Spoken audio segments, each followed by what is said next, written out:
No programa de hoje, nós vamos falar sobre Amália Domingo Soler, poetisa espanhola que organizou o livro Memórias de Padre Germano, lançado em 1900. E o nosso convidado de hoje é Ricardo Silva, que é colaborador da FEB, Federação Espírita Brasileira.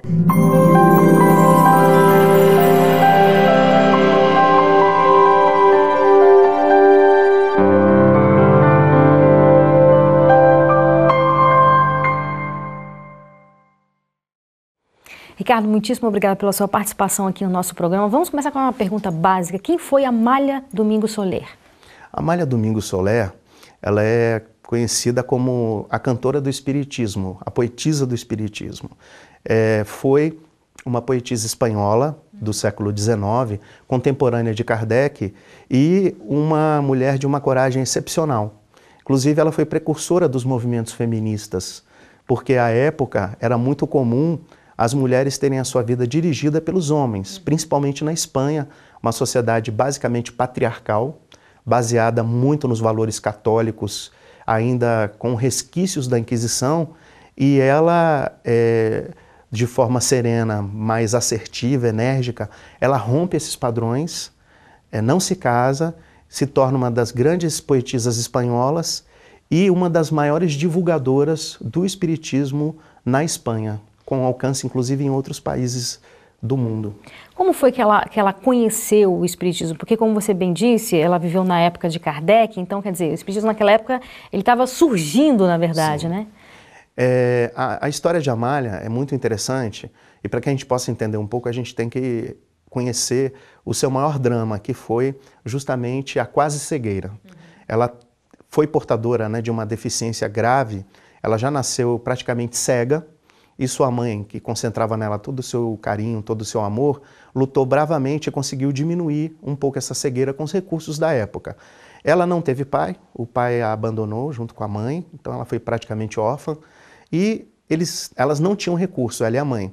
E a mãe conseguiu, com muito esforço, fazê-la ler e escrever com 5 anos de idade. Aos 10 ela já fazia poesias. E quando ela cresce, então, a sua mãezinha fica doente, ela já quase sem recursos, porque o que o pai havia deixado como herança, digamos assim, estava acabando. Então, embora toda a educação primorosa que a mãe lhe deu, ela diz mesmo em sua biografia, chamada Minha Vida, que ela foi educada como uma nobre. E a mãe sabia que os dias estavam contados da fartura e adoece. Pouco tempo depois vem a falecer. E começa então o maior calvário de Amália, porque ela quase cega, sem parentes, ela passa por graves dificuldades, a ponto de se tornar realmente mendiga. Ela chega a empenhar suas roupas. Isso em que cidade? À época. Isso foi na Espanha, em Sevilha. Sevilha. E ela passa então por uma série de dificuldades gravíssimas, fome, desamparo. Lhe são oferecidas algumas alternativas. Por exemplo, entrar para um convento, coisa que ela jamais aceitou. Por quê? Ela não encontrava na Igreja Católica, até por todas as dificuldades que havia na Espanha nessa época, né? Ainda tinha um resquício grave da Inquisição, houve o Auto de Fé de Barcelona, onde foram queimados os livros de Kardec, havia todo um contexto e ela era uma livre pensadora, era uma mulher que tinha suas próprias opiniões. Então ela não aceitou essa primeira possibilidade de virar freira. E dizem a ela então case-se com uma pessoa mais velha, você é uma mulher que tem uma boa aparência, ela também se recusa, ela fala, não vou casar por interesse. E ela escolheu, então, um caminho mais difícil, que foi o de ficar sozinha, num país machista, num país patriarcal, no século XIX, com todas essas dificuldades, e sendo ainda uma livre pensadora e uma deficiente, porque ela seria hoje considerada uma portadora de necessidades especiais, quase cega. Tanto que em muitos momentos da vida dela, ela não consegue trabalhar nem com a costura, que ajudava muito, que ela chegou a ser costureira, e fazia, então, nessa época de grandes dificuldades, pequenos serviços, inclusive levando e trazendo cartas, recados. Então ela teve uma vida muito dura. E aí, quando ela estava numa das suas grandes crises de cegueira, uma amiga consegue contato com um médico que era homeopata e tinha um coração muito bondoso. Esse médico, chamado Reisner, ele recebe a Amália Soler no seu consultório e se compadece da situação dela, de toda aquela dificuldade. E ele diz assim para ela, muito bem-humorado: eu não acredito em religião nenhuma, mas a sua dor me compadece muito. E eu ouvi falar que tem uns loucos aí que pregam uma doutrina chamada espiritismo, que fala muito de consolação, de reencarnação. Quem sabe não te consola? E aí ela ficou animada e recebeu uma revista, um periódico, que era comum naquela época, na divulgação do espiritismo, com toda a dificuldade que havia na Espanha. E ela, a partir dali, se identifica com os ensinamentos espíritas e ela passa, então, a se tornar uma estudiosa do espiritismo. Como ela não tinha recursos, era muito pobre, ela não tinha codificação para ler, ela dependia desses periódicos que esse médico materialista passou a dar para ela. Foi instrumento, né? Foi espiritualidade. Exatamente. E aí ela começa, ela mesma, a escrever periódicos. E ela ficou muito espíritas famosa. Também ou não? Periódicos espíritas já. E ela, com uma lógica, com uma razão, porque Amália, embora uma alma feminina, ela tinha umas características bem diferentes das mulheres da época. Ela era muito racional, o que na época não era comum, principalmente para as mulheres. Elas não se deixava que elas desenvolvessem esse lado racional. E ela era muito racional e ela passou, inclusive, a escrever periódicos refutando duras críticas que o espiritismo recebia pela Igreja Católica. Por quê? Houve época na Espanha, naquele contexto, que o espiritismo e outras religiões não católicas foram proibidos. O Estado era um Estado que admitia somente uma religião, a religião católica. E embora a população tivesse já uma certa repulsa por toda a história que houve da Inquisição, ninguém enfrentava, porque era passível, inclusive, de penas duras, graves. E ela escreve, e o primeiro periódico que ela lança, ela passa a lançar um jornal com toda dificuldade para escrever. O jornal dela é censurado por 42 semanas de suspensão, logo no primeiro artigo. Por quê? Ela contradiz os dogmas católicos. Aí ela lança outro periódico, com outro nome, e continua fazendo a sua história.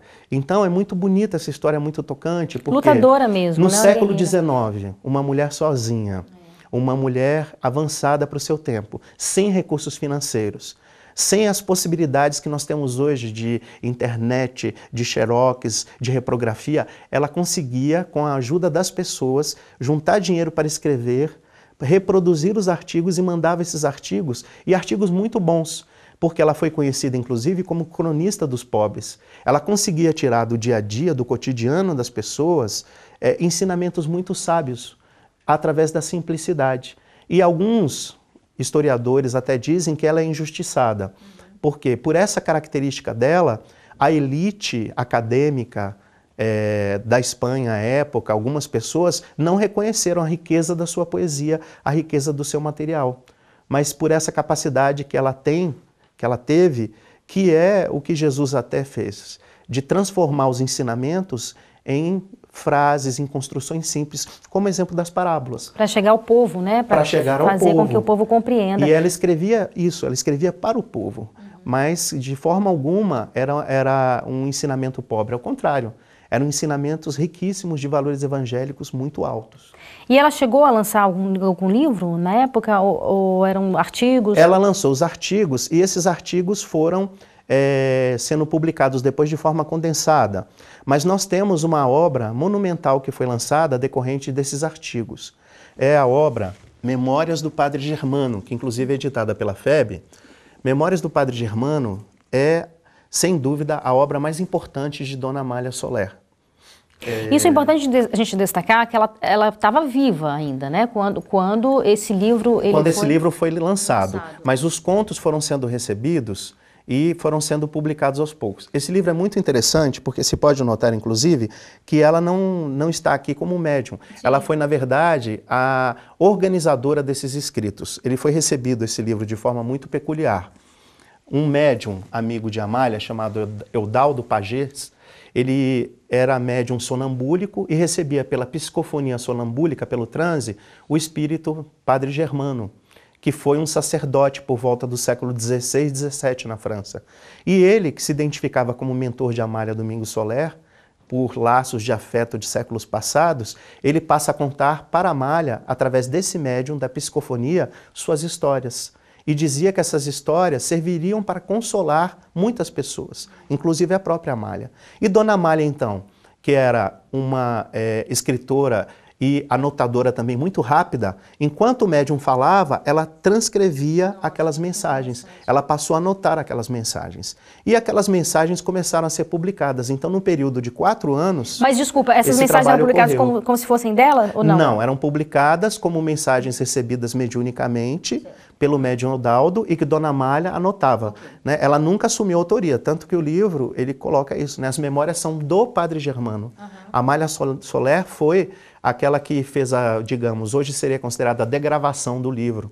Ela fez a transcrição daquela mensagem que era recebida e, imaginemos, né, ela com quase cegueira, ela conseguia transcrever naquela rapidez, quase que uma taquígrafa, porque o médium falando no transe sonambúlico, e o livro é extenso e muito gostoso de ser lido. Então são várias histórias onde esse padre conta coisas muito importantes, histórias muito importantes da época da França, relacionadas ao Evangelho. E um padre que à época também, o Padre Germano, ele seria considerado um espírita, porque ele já acreditava na reencarnação, acreditava na comunicação dos mortos com os vivos e admitia, inclusive, que a questão do celibato na Igreja Católica era algo não natural.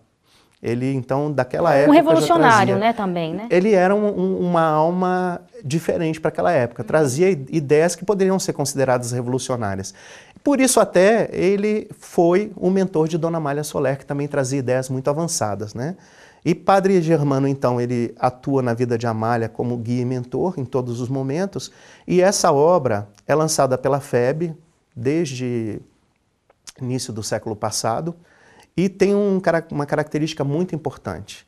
Essa obra, ela foi recebida, não foi por psicografia, como nós falamos aqui, foi pela psicofonia sonambúlica do médium, e Dona Amália escrevia.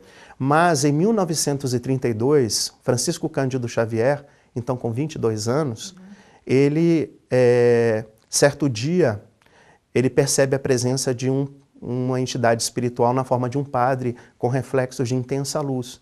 E esse padre se identifica como sendo o Padre Germano e vem trazendo um conto que foi agregado pela Federação Espírita Brasileira esse livro. E esse conto, ele se refere a um outro conto do livro, onde mostra o resgate de uma condessa muito orgulhosa, o renascimento dela em outra vida. Ela, na vida que o Padre Germano a conheceu, ela havia matado o marido, foi uma condessa muito má. Ela matou o marido e, séculos depois, pelo Chico Xavier, Padre Germano vem trazer o resgate dessa alma. Então é muito interessante porque Chico Xavier, através da mediunidade de Chico Xavier, há todo um endosso para a obra de Dona Amália. A mediunidade magnífica do Chico trouxe para nós a ratificação. Olha, Padre Germano realmente é uma figura que existiu de acordo com a nossa fé e veio, através do Chico, confirmar isso. Com certeza. A gente vai fazer um breve intervalo agora, Ricardo, e daqui a pouco a gente volta falando sobre esse livro tão importante, né, para todos nós, na verdade, para o Espiritismo. Então a gente faz um breve intervalo e eu espero você. Até mais.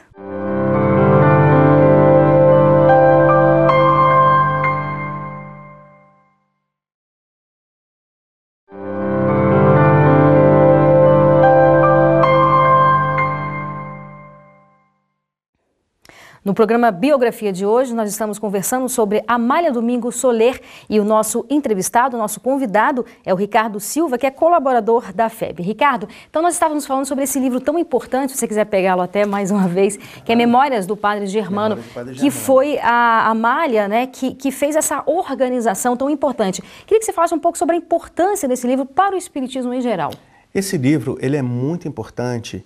E, infelizmente, é um livro pouco conhecido e pouco divulgado, porque ele foi recebido em todo aquele contexto de dificuldades que havia na Espanha, num período onde Kardec tinha acabado de desencarnar e o movimento espírita espanhol, ele chegou a produzir, como produz até hoje, grandes frutos para a época, teve inclusive o primeiro congresso internacional, e Dona Amália foi uma cronista, uma jornalista, né, que eles consideram, à época, muito atuante, escreveu, às vezes, dependendo do ano, 150, 200 artigos por ano. Para uma pessoa como ela, como nós dissemos, que foi praticamente cega, humilde, sem recursos, ela conseguiu muito. E esse livro, ele sintetiza de forma muito poética, como o Padre Germano traz, essa entidade que se intitula Padre Germano, ele traz todos os princípios do Espiritismo retratados nas vivências que Padre Germano teve, que ele nos conta, no século XVI e XVII, na França. Ele foi um padre que se tornou padre pela força das circunstâncias, porque foi praticamente uma criança abandonada, e ele se torna um padre, mas um padre diferente, que já trazia em si de outras vidas os princípios cristãos, os princípios espíritas, como a reencarnação, o respeito ao próximo, a questão de Deus ser pai de todos, de não haver preferências. E esse livro mostra, então, as histórias que esse padre viveu, desde a mais tenra meninice até o seu desencarne, ele falece idoso, e a sua grande atuação na Igreja Católica. Ele não se identifica, ele não diz quem ele é, mas ele deixa sinais, ele dá pista que a sua atuação acabou sendo tão decisiva que ele se tornou, durante algum tempo, conselheiro do rei de França, à época. E é interessante destacar, como a gente já havia falado no bloco anterior, que esse livro teve a ratificação através de uma mensagem psicográfica recebida por Francisco Cândido Xavier, em 1932. E isso é interessante porque nós conversamos há uns anos atrás com Arnaldo Rocha, que, como se sabe, no movimento espírita foi dirigente e amigo de Chico Xavier. E Arnaldo Rocha, ele contou para nós como foi o recebimento dessa mensagem pelo Chico, em 1932. E ele diz para nós, então, o Arnaldo, que Chico ficou muito tocado com a mensagem, mas o que mais o emocionou e o levava às lágrimas ao falar do livro era justamente a afetividade que o espírito Padre Germano transmitia durante a comunicação.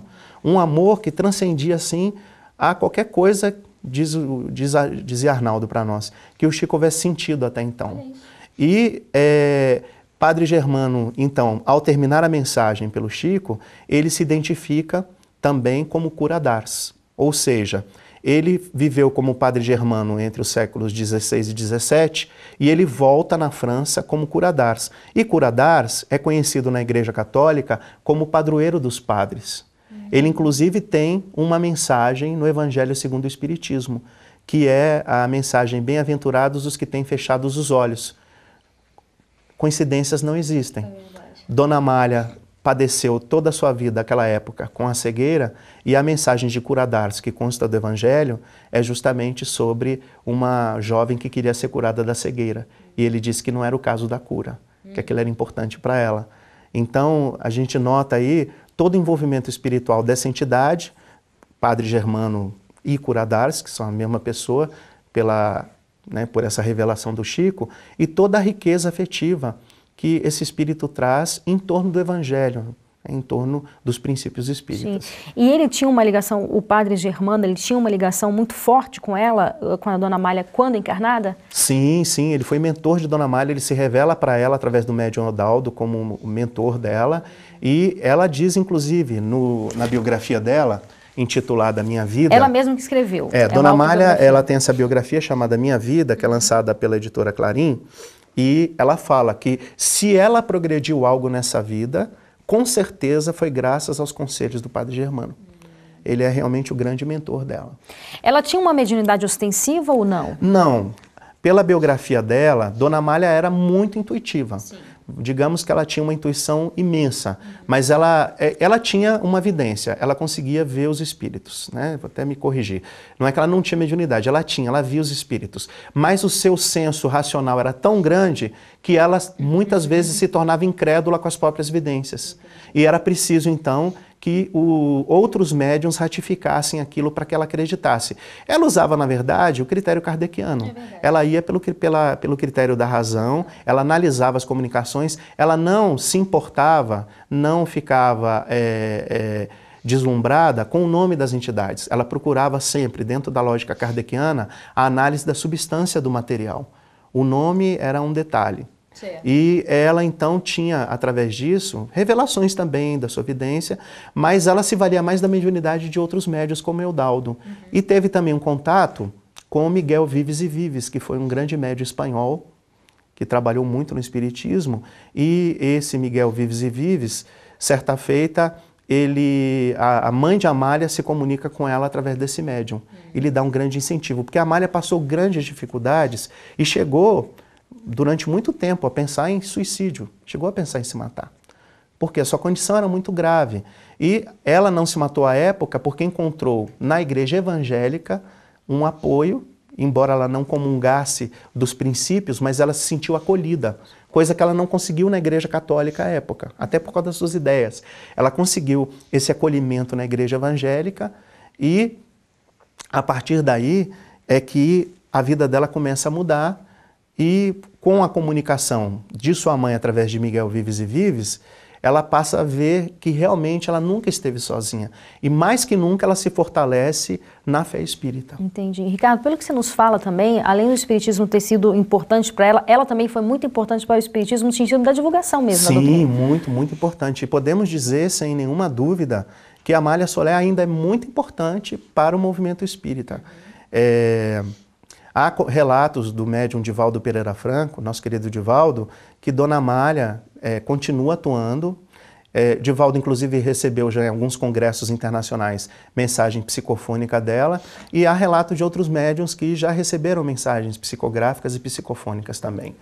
O Divaldo nunca chegou a psicografar nada dela? Não, mensagens sim, né? Nós não estamos de posse nas mensagens aqui. Mas há mensagens, livros não, há mensagens recebidas e até na internet há vídeos, né, dessas psicofonias de Divaldo Pereira Franco, onde Dona Amália Soler transmite as suas instruções. Meu coração, que permaneça com nosotros la magnífica luz de Jesucristo, el venerando apóstol Dr. Becerra de Menezes, me confió la tarea de clausurar este encuentro en nombre de los espíritus espíritas de América. Ela é tida como o Bezerra de Menezes do movimento espírita internacional. Ou seja, Amália Soler é reconhecida como uma grande incentivadora da difusão espírita, principalmente nos países da América Latina, porque ela já fez isso em vida. Sim. Ela, na verdade, continua no plano espiritual fazendo o trabalho que ela fazia em vida, porque através de suas cartas, ela alcançou muitos países.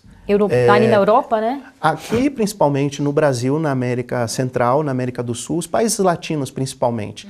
Ela alcançou com a sua escrita e teve, por isso, um papel muito importante. Então, nós vamos encontrar instituições com o nome de Amália Soler no Equador, nós vamos encontrar na Argentina, aqui no Brasil, instituições espíritas, que ela, através das suas cartas, naquela época, ela conseguiu fomentar e incentivar essa criação. Então, quer dizer, na espiritualidade ela continua esse trabalho de divulgação da doutrina também? Continua, divulgação e amparo mesmo, apoio. Inclusive, há relatos, né, de que alguns amigos contam, né, que reuniões ligadas ao movimento espírita internacional, aqui na própria FEB é uma reunião de apoio ao Conselho Espírita Internacional às segundas-feiras, e Dona Amália é vista por vários médiuns, ela comparece, às vezes dá até mensagens.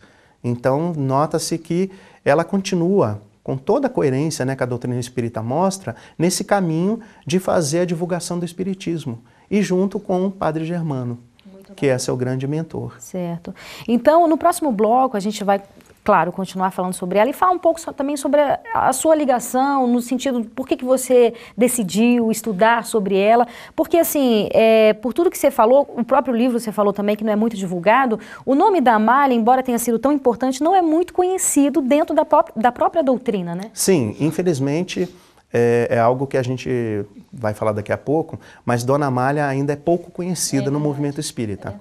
A nossa ideia justamente é colaborar no reconhecimento desse trabalho para que ele possa continuar ocorrendo de divulgação. Muito bem, então é o que a gente vai tratar no próximo bloco. Então daqui a pouco a gente volta, não sai daí.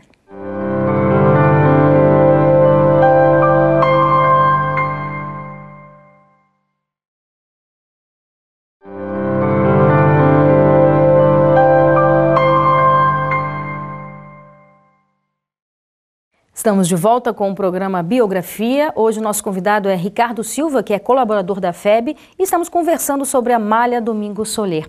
Ricardo, nós falávamos um pouco da importância grande que ela teve na divulgação da doutrina espírita e que hoje ela é pouco conhecida. Por que você acha que os espíritos não conhecem tanto Amália Domingos Soler?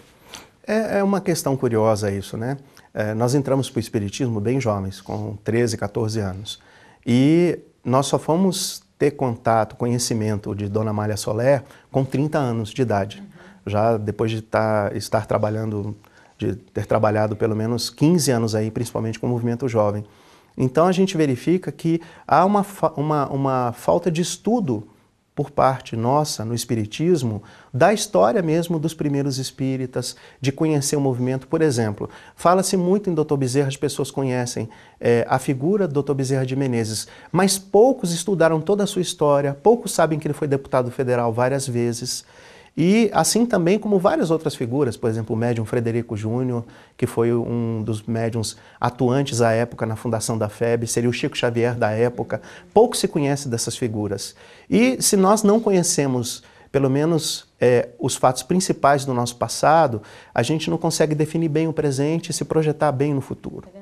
E hoje nós verificamos a necessidade de divulgar esse trabalho de Dona Amália, porque, acima de tudo, a lição de vida, de que você pode vencer todas as suas dificuldades e que você, além disso, pode ter a doutrina sempre como aquele norte, aquele rumo precioso, rumo seguro, e ao mesmo tempo, utilizando ela para o seu esclarecimento, você pode mostrá-la como um remédio precioso para outros doentes também, outras pessoas que precisam da doutrina. Né? E Dona Amália fez isso, né? Ela usou a doutrina para se fortalecer, ela teve a doutrina dentro do seu coração e de forma tão grande que depois isso se transformou em frutos que ela dividiu com todas as outras pessoas, não só na Espanha, mas também em outros países através das suas cartas. E por que você, particularmente, decidiu estudar sobre ela, se aprofundar sobre ela? Em 1999, nós temos uma certa percepção psíquica e através da mediunidade, Dona Amália apareceu para nós. Até então nós não tínhamos assim um conhecimento maior sobre ela. E ela falou, né, que era Amália Soler, falou que havia uma obra interessante a ser lida, Memórias do Padre Germano, e nos convidou a estudar essa obra. E a partir daí a gente começou a trabalhar e, à época, houve também relato de outros médiuns ligados à instituição que nós frequentamos, Sociedade Espírita Irmã Rosália, que passaram a vê-la. E a partir daí a gente sentiu que ela era uma das mentoras da casa, da Sociedade Espírita Irmã Rosália, junto com o Padre Germano. Então nós nos consideramos assim afilhados de Dona Amália Soler, do Padre Germano, e temos assim como compromisso pessoal levar essa mensagem, não pela figura dos dois em si, porque eles jamais admitiriam isso, mas pela figura do Mestre, pela figura de Jesus. Porque tanto a obra de Dona Amália quanto Memórias do Padre Germano, o que se realça de tudo ali é a grandeza do Evangelho, os exemplos de Jesus. E na sua vida, assim, você percebeu que depois, como você falou, querendo ou não, são dois exemplos importantíssimos, né? Pessoas que superaram, né, suas limitações, suas dificuldades, seus problemas. E para você, assim, também houve uma modificação na sua vida, depois que você se aprofundou mais na vida desses dois? Olha, com certeza, eu vou usar parte das palavras de Dona Amália. Se eu tenho conseguido melhorar algo nessa vida, só aqueles que convivem comigo podem dizer, eu acho que se talvez o pouco que eu tiver melhorado, eu dedico a Dona Amália Soler e Padre Germano. Porque a obra do Padre Germano, o exemplo de Dona Amália, eles nos fortalecem e nos fazem lembrar, inclusive, das dificuldades todas que eles viveram, materiais, afetivas, pessoais. Dona Amália, como a gente colocou, ela chegou a pensar no suicídio algumas vezes. Padre Germano viveu numa carência afetiva muito grande, perdeu vários afetos e aprendeu, por outro lado, o valor da família espiritual. Então são lições muito preciosas que a gente ainda nem sabe dimensionar. Mas é como se diz, é aquele tesouro precioso que a gente ainda está aprendendo a admirar, que a gente sabe que vai um dia vivenciar no devido valor, mas só aí através de muitas encarnações, porque são almas realmente muito iluminadas. Iluminadas. Ricardo, é claro que na medida que a gente vai estudando, a gente vai percebendo que não há muita importância de sabermos, por exemplo, encarnações passadas, não, o que importa é o que ela deixou, o legado dela na última reencarnação. Mas, de qualquer forma, como ela teve conhecimento da doutrina espírita, ajudou a entender um pouco sobre essa cegueira parcial dela, para lidar um pouco na vida. A gente sabe um pouco sobre o passado dela, assim, chegou a ser divulgado um pouco isso? No Minha Vida, na biografia de Dona Amália, ela chega a dizer que ela já foi, em algumas encarnações, pessoa muito culta. Chega a falar, inclusive, que numa das encarnações ela chegou a ser homem, ela viveu num corpo masculino, né? Talvez até por isso, psicologicamente, a gente entenda certas posturas mais assertivas dela. Porque nós sabemos que o espírito não tem sexo. E ele escolhe o corpo de acordo com a necessidade. Mas ela coloca que ela foi uma pessoa que não aproveitou os recursos que tinha, físicos, materiais e espirituais, e que por isso ela voltava com essa missão tão dura. E o Padre Germano, com certeza, ele fala nitidamente da ligação dos dois. Nós, particularmente, é uma visão nossa. Nós entendemos que, com certeza, Dona Amália deve ser uma das personagens do livro Memórias do Padre Germano. E ela voltaria aí 2, 3 séculos depois, na Espanha do século XIX, tendo o Padre Germano como grande mentor, para justamente resgatar algumas dívidas, mas ao mesmo tempo, como só ia acontecer com os espíritos muito fortes, enquanto fazia o seu resgate, também cumprir uma missão grande, que no caso dela foi a divulgação do espiritismo, através da própria vida, através dos artigos. Porque os artigos, com certeza, fizeram com que o evangelho fosse divulgado pelas mãos operosas de Dona Amália. Mas a sua própria vida foi também uma grande divulgação. Pela simplicidade, pela afetividade que ela tinha com as pessoas. Ela foi também mãe de muitas crianças, muitos jovens passaram por ela.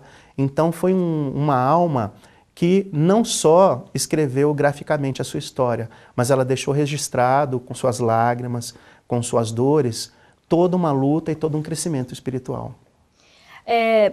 Depois que ela conheceu a doutrina espírita, a gente pode dizer que a vida dela deu uma guinada, assim, uma mudança? Completamente, né? Porque para quem pensava em suicídio e tinha uma visão que não se sintonizava com a religião católica da época e também não com a protestante que lhe foi oferecida, o espiritismo foi a luz do seu porvir. Tanto que essa expressão luz é muito utilizada por ela em seus artigos, né?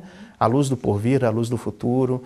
E quando ela estava num período de mais cegueira, de mais dificuldades, ela, estudando o espiritismo, se reconheceu ali e ela diz que começou num dia a sentir um envolvimento e pediu luz. Ela, eu quero luz, eu quero luz. E uma voz disse a ela, provavelmente do Padre Germano, que ela teria a luz. E a partir daquele dia, inclusive, a sua vista melhorou um pouco. Então ela tinha períodos em que sua vista dava uma grande melhoria e aí ela trabalhava mais e mais pelo espiritismo, sem em nenhum momento descuidar da própria manutenção física, porque ela também deixou isso muito claro. Ela não viveu do espiritismo. Ela trabalhou, foi costureira humilde, ela era modista, né? Ela fazia roupa para as pessoas de mais posse, chegou a passar muitas dificuldades, mas ela tinha sempre um senso de dever muito grande. Ela nunca aceitou viver às custas da doutrina espírita. Ela já tinha isso muito introjetado dentro dela. Ela cuidava da vida dela e trabalhava nos outros momentos. Às vezes ela passava o dia todo costurando e, na mente, trabalhando os versos, as poesias que ela faria, inclusive para declamar depois em sessões públicas, espíritas, e à noite é que ela anotava. Tinha uma memória prodigiosa. Bacana. Qual o legado, assim, que você acha que ela deixa pra gente? Fé. A fé de Dona Amália é impressionante. Fé no meio de tanta escuridão religiosa à época, escuridão física, solidão, ela conseguiu achar a luz e seguiu a luz. E está muito bem, pelas mensagens que se tem. A fé, com certeza, para mim, é a lição mais preciosa que ela deixa. Que maravilha, Ricardo. Então é isso, os livros aqui que você nos indica, né, são basicamente esses dois. E Memórias do Padre Germano, que é um livro imperdível. Maravilha. Tá ótimo. Muitíssimo obrigada pela sua participação aqui, viu?